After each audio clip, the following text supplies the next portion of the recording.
نحمدہ و نصلی علی رسولہ الکریم اما بعد فاعوذ باللہ من الشیطان الرجیم بسم اللہ الرحمن الرحیم۔ السلام علیکم ورحمۃ اللہ وبرکاتہ۔ کیسے ہیں آپ لوگ؟ امید ہے کہ ہر کوئی اپنے گھر میں اللہ کی عافیتوں کے سائے میں اپنے گھر میں صحت و تندرستی کے ساتھ ہوگا۔ اپنا آج کا سبق شروع کرتے ہیں۔ کل ہم نے آیت نمبر 84 جو ہے سورہ بقرہ کی، اس کی ہم تفسیر کر رہے تھے تو وقت ختم ہو گیا تھا، تو وہیں سے ہم آج دوبارہ دیکھیں گے۔ تو اپنا سبق شروع کرتے ہیں۔ ربی اشرح لی صدری ویسر لی امری واحلل عقدۃ من لسانی یفقہوا قولی ربنا زدنا علما اللہم فقہنا فی الدین الہی آمین یا رب العالمین۔ آیت ہے 84 سورہ بقرہ۔ وَإِذَا أَخَذْنَا مِيثَاقَكُمْ لَا تَسْفِكُونَ دِمَاءَكُمْ وَلَا تُخْرِجُونَ أَنفُسَكُمْ مِنْ دِيَارِكُمْ، اور جب ہم نے تم سے عہد لیا کہ آپس میں کچھ تو خون نہ کرنا اور اپنوں کو ان کے وطن سے نہ نکالنا، تو تم نے اقرار کر لیا اور تم اس بات کے گواہ ہو۔ اب یہاں پہ میں کل بات کر رہے تھے ہم کہ اللہ تعالیٰ نے یہود پر جب ذلت اور رسوائی جو ہے وہ ڈال دی تھی، تو یہ 40 سال تک وادی سینا میں رہے تھے۔ یہ وادی سینا میں بھٹکتے رہے تھے، یہ کوئی ملک فتح نہیں کر سکے تھے۔ وہیں پہ اللہ تعالیٰ نے ان کو پھر بھی اللہ کی رحمت تھی، اللہ کی مہربانی تھی کہ ان کو وہاں پہ من و سلوہ ملتا رہا، اور 12 چشمے جو ہیں اللہ تعالیٰ نے پانی کا بندوبست کر دیا تھا۔ اور اسی وادی سینا میں حضرت موسیٰ علیہ السلام جو ہیں ان کا بھی انتقال ہوا تھا۔ تو حضرت موسیٰ علیہ السلام کے بعد یوشع بن نون جو ہیں وہ ان کی سرکردگی میں انہوں نے فلسطین کو فتح کرنا شروع کیا تھا۔ تو جب انہوں نے فلسطین کی ایک بستی فتح کی، تو اس کے بعد آہستہ آہستہ انہوں نے پورا فلسطین جو ہے یہودیوں نے فتح کر لیا تھا۔ بنی اسرائیل کی بات ہو رہی ہے۔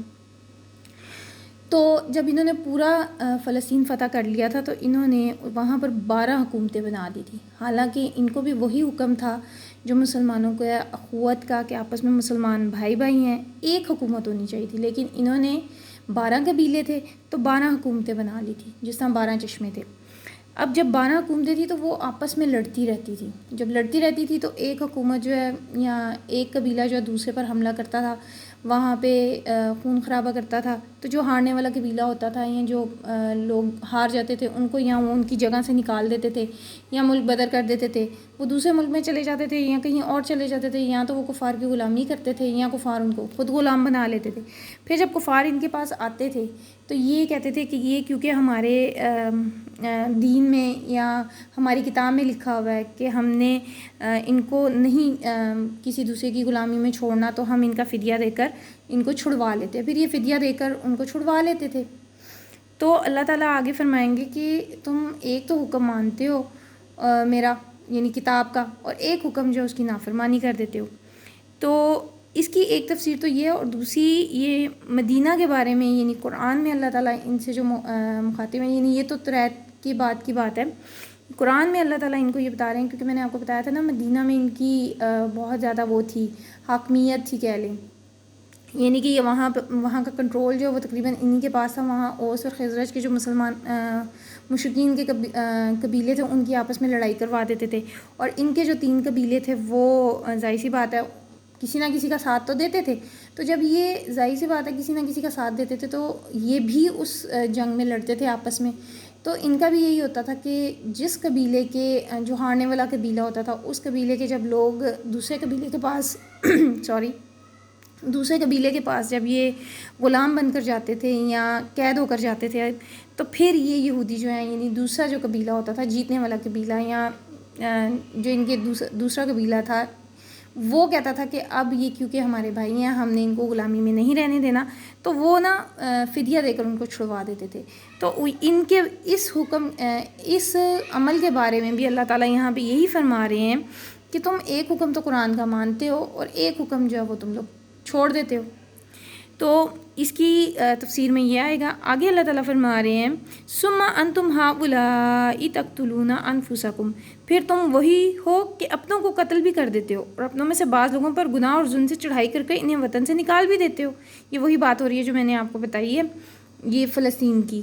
اور اگر وہ تمہارے پاس قید ہو کر آتے ہیں تو بدلہ دے کر ان کو چھڑا بھی لیتے ہو، یعنی وہی کفار جب ان کے پاس آتے تھے تو یہ بدلہ دے کر فدیہ دے کر انہیں چھڑا دیتے تھے، حالانکہ ان کا نکال دینا ہی تم کو حرام تھا۔ یہ کیا بات ہے کہ تم کتاب اللہ کی بعض احکامات کو مانتے ہو اور بعض سے انکار کیے دیتے ہو. یہ تو ریت کی بات ہو رہی ہے. تو جو تم میں سے ایسی حرکت کرے ان کی سزا اس کے سوا اور کیا ہو سکتی ہے کہ دنیا کی زندگی میں بھی رسوائی ہو اور قیامت کے دن سخت سے سخت عذاب میں ڈال دیے جائیں گے. اور جو تم کام کرتے ہو اللہ ان سے غافل نہیں ہے. اب یہ بات تو ہو گئی نا یہود کے بارے میں. اب آپ یہ مسلمانوں کو بھی دیکھ لیں. ہم مسلمانوں میں بھی یہی ہے. ہم اللہ کا کوئی حکم تو اپنی مرضی کے مطابق مان لیتے ہیں اور کوئی حکم ہم چھوڑ دیتے ہیں. جیسے ہم اللہ کی عبادت کرتے ہیں, ہم نماز پڑھتے ہیں, روزے رکھتے ہیں, لیکن ہمارے کچھ افسر جو ہیں وہ رشوت بھی لے رہے ہیں. ٹھیک ہے. اسی طرح کچھ بزنس مین ہیں وہ سود بھی لے رہے ہیں. عمرہ کرنے جا رہے ہیں لیکن وہاں حرم میں یا مسجد نبوی میں بیٹھتے ہیں سب سے اگلی صف میں, لیکن وہاں کے شرطوں کو رشوت بھی دے رہے ہیں. تو اللہ تعالیٰ فرماتے ہیں کہ تمہیں کیا ہو گیا کہ ایک بعض احکام کو تم مانتے ہو اور بعض سے انکار کر دیتے ہو. اور جو کوئی بھی ایسی حرکت کرے گا وہ مسلمان بھی ہو سکتا ہے, وہ یہود بھی ہو سکتا ہے, وہ نصارہ بھی ہو سکتا ہے. جو کوئی بھی ایسی حرکت کرے گا اپنے مطلب کے احکامات مانے گا تو پھر اس کے لیے کیا ہے, اس کی سزا جو ہے دنیا کی زندگی میں بھی رسوائی اور قیامت کے دن بھی سخت سے سخت عذاب ہوگا. اور جو کچھ تم کرتے ہو اللہ اس سے غافل نہیں ہے. اللہ تعالیٰ سے دعا ہے کہ اللہ تعالیٰ ہمیں برے اعمال سے بچا کر رکھے, اپنی حفظ و امان میں رکھے. اللہ تعالیٰ ہمیں ان اعمال کے کرنے کی توفیق دے جو اللہ تعالیٰ نے احکامات ہمیں اس قرآن میں نازل کیے. اسی لیے میں آپ سے کہہ رہی ہوں کہ اس قرآن سے جڑ جائیں. آپ اس قرآن کو پڑھیں گے, اس کا ترجمہ پڑھیں گے, سمجھیں گے, تبھی آپ کو پتہ چلے گا کہ اس کے ہمارے کون سے عمل جو ہیں وہ گناہ میں ہیں, جو اللہ کو پسند نہیں ہیں, تاکہ ہم وقت پر خود کو ان سے روک سکیں اس سے پہلے کہ موت ہم پہ آ جائے اور ہمارے پاس مہلت عمل باقی نہ رہے. آگے اللہ تعالیٰ فرما رہے ہیں اولئک الذین اشتروا الحیاۃ الدنیا بالآخرۃ فلا یخفف عنہم العذاب ولا هم ینصرون. یہ وہ لوگ ہیں جنہوں نے آخرت کے بدلے دنیا کی زندگی خریدی, سو نہ تو ان سے عذاب ہلکا کیا جائے گا اور نہ ہی ان کو مدد ملے گی. تو یہاں پہ بھی اللہ تعالیٰ یہی فرما رہے ہیں کہ یہ کون لوگ ہیں. وہی لوگ جو قرآن کی کچھ آیتوں کو مانتے ہیں اور کچھ کو نہیں مانتے. تو یہ وہی لوگ ہیں جن کی اللہ تعالیٰ نے, یہ وہی لوگ ہیں جنہوں نے ظاہر سی بات ہے اپنے مطلب کہ اپنے فائدے کی جن کاموں سے ان کو دنیا میں فائدہ پہنچا ہے, جن احکامات سے ان کو دنیا میں فائدہ پہنچا ہے, وہی احکامات وہ اللہ کے مان رہے ہیں. اور جن سے ان کو نقصان ہو رہا ہے تو وہ نہیں مان رہے, یعنی ان کو دنیاوی فائدہ جس میں نہیں ہے وہ احکامات اللہ کے نہیں مانتے, ان کو رد کر دیتے ہیں.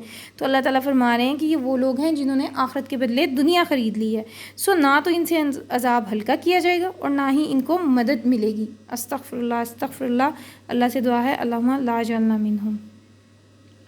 آگے اللہ تعالیٰ فرما رہے ہیں وَلَقَدْ آتَيْنَا مُوسَى الْكِتَابَ وَقَفَّيْنَا مِن بَعْدِهِ بِالرُّسُلِ. اور ہم نے موسیٰ کو کتاب عنایت کی یعنی کہ توریت, اور ان کے پیچھے یکے بعد دیگرے پیغمبر بھیجتے رہے اور عیسیٰ ابن مریم کو کھلے نشانات بخشے. ایک بات میں آپ کو بتا دوں کہ نبی علیحدہ ہوتا ہے اور رسول علیحدہ ہوتا ہے. نبی جو ہے وہ عام یعنی کہ ایک انسان ہوتا ہے, اللہ کا نیک بندہ ہوتا ہے.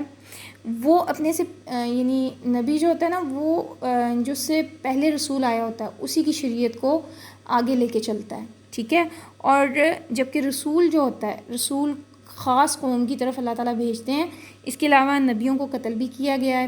ٹھیک ہے. اور جو رسول ہیں ان کی حفاظت کا ذمہ اللہ نے اپنے ذمہ لیا ہوا ہے. آج تک کسی رسول کو قتل نہیں کیا گیا. آپ دیکھ لیجئے کہ حضرت یحییٰ علیہ السلام, حضرت زکریا علیہ السلام, یہ انبیاء تھے, یہ نبی تھے, ان کو قتل کیا گیا ہے. لیکن حضرت عیسیٰ علیہ السلام ان کو کتاب ملی تھی, شریعت ملی تھی, یہ خاص قوم کی طرف بھیجے گئے تھے.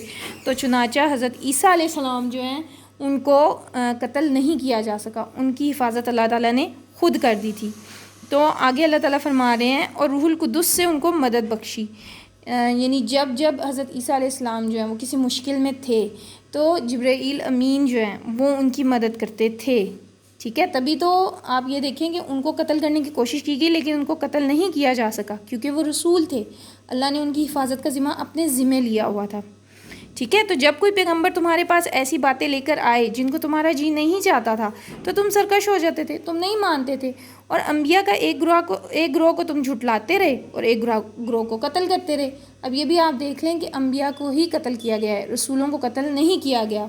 اس لیے اللہ تعالیٰ یہاں پہ فرما رہے ہیں کہ جب تمہارا دل کرتا تھا تب تم احکامات بھی مان لیتے تھے, اور جب تم سرکش ہو جاتے تھے یعنی جب تمہارا جی نہیں چاہتا تھا کسی نبی کو فالو کرنے کا, کسی نبی کی بات ماننے کا, تو تم لوگ جو ہیں یا تو ان کو جھٹلاتے تھے اور پھر ان کے انبیاء کے ہی ایک گروہ کو قتل بھی کر دیتے تھے۔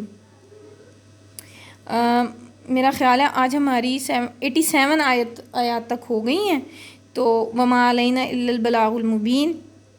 آپ سب سے ریکویسٹ ہے کہ خدا کے لیے قرآن کو سنیں، اس کے احکامات کو سمجھیں، اس پہ عمل کرنے کی کوشش کریں، اور میرے چینل کو لائک بھی کیجیے اور اس کو شیئر بھی کیجیے اس ویڈیو کو، تاکہ یہ آپ کے لیے بھی صدقہ جاریہ بن سکے۔